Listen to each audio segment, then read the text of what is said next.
when I think about my pattern of leaping, leap of faith, leaping often blindly, I realize it has three persistent bases: ignorance, arrogance, and lately a calling. And I'm going to give three examples. The ignorance part. I grew up on a farm, the oldest of five. My father was a young widower, and and I had a farm is much more like a business than it is a family structure. The animals had to be fed, the work had to be done, the supplies had to come in on time. I didn't know any different. I just, at age 12, I had to run that while my father essentially, supported us and kept us from, kept the mortgage payments going. So I just took that naturally. I didn't know that there was any other way to live. By age 16, I had converted that to, I had hired pretty much every kid in the neighborhood and rented out acres from the surrounding farmers and grew sweet corn and got a contract to sell it to Gennardi's supermarket. Does anybody remember Gennardi's? Yeah. They're gone now, but they were a pretty successful firm, bought out by Giant. But back then they had one store in Norristown. And we sold most of their corn at age 16. The coolest thing was, again, no background in business, but when I went to college at age 18, and sweet corn peaks around September, so I went off to college, new life, new adventures, came back on my first break, and on the top of the refrigerator, where we always kept the cash, because with no door locks or anything, because that's how a farmhouse is, there's a jar full of cash. And I'm thinking, I'm amazed. This ran without me. This is a machine, an entity. They knew how to do it. They had learned somehow how to keep this thing going, even though I was gone and could care less, in college. Cool idea. A business can run by itself. Moving on to the arrogance thing.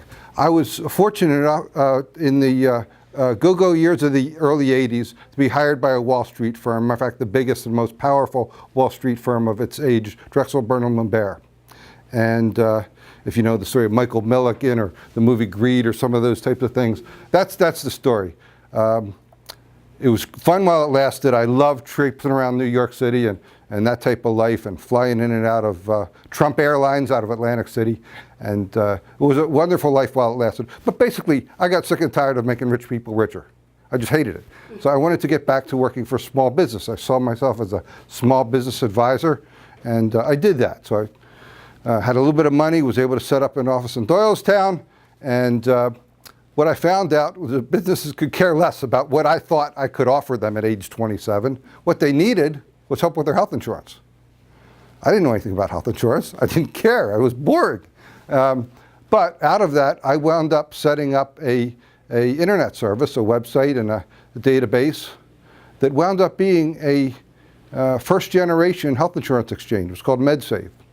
For a short time, it ran neck and neck with eHealth. Then they became public and took off, and I just went on the side. I wound up selling that a few years later. But it was an interesting experience, entirely driven by my arrogance of thinking that I had something to offer to the market. I had no idea. What they wanted was completely different than what I even cared about.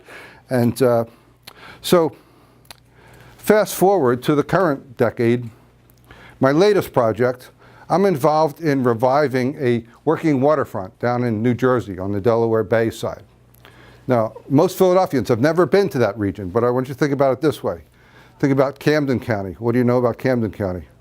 Probably not good, right? Go down a little further south, Salem County, a little bit worse. Get down to Cumberland County, one of the worst economies in the whole region. We have serious issues, all types of serious issues, drug and alcohol problems, lack of education, lack of job opportunity, low income, lack of medical care, basic infrastructure. We don't have internet. We have trouble keeping the roads together. We're facing down on the water sea level rise, which is a big issue for me. And as my mayor likes to say, and I'm fond of repeating, we can't solve one of those problems and bring back a business or an economy or a neighborhood. We have to solve all of them. We have to solve all of them together. We have to educate the workers. We have to build the roads. We have to get the government to understand what we're trying to do and how we're trying to rebuild the business. The marina business stinks. The fishing industry stinks. We've depleted 98% of our oysters, which is our bread and butter down there. We've pretty much messed up the fisheries management for striper, for sea bass, for weak fish, and now flounder. It's a dismal story. I bought the place out of bankruptcy for $12,000. I just bought another 15 acres for $5,000. I'm telling you this because I want you to understand this is a bottom of the barrel project. And yet, I had no business plan, no experience in fisheries, no experience in running a marina, no experience in the politics, which are a huge part of what I do on a day-to-day basis. So why would I do it? For some reason, I just felt like this needed to be done. Somebody had to do it. And given my series of events and background and training, from the agricultural to the science to the little touches of government, and I have a little bit of a strong opinion on some political matters, sir. And, I just felt like I was the right thing to do. It's a calling, and the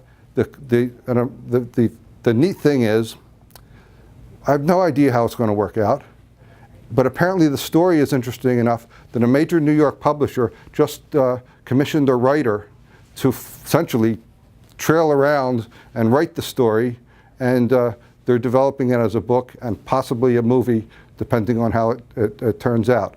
So it has a lot of seedy aspects and exciting aspects and a little bit of Deep South type of stories, but it's interesting, and clearly it's a passion and a calling for me. So thanks for listening.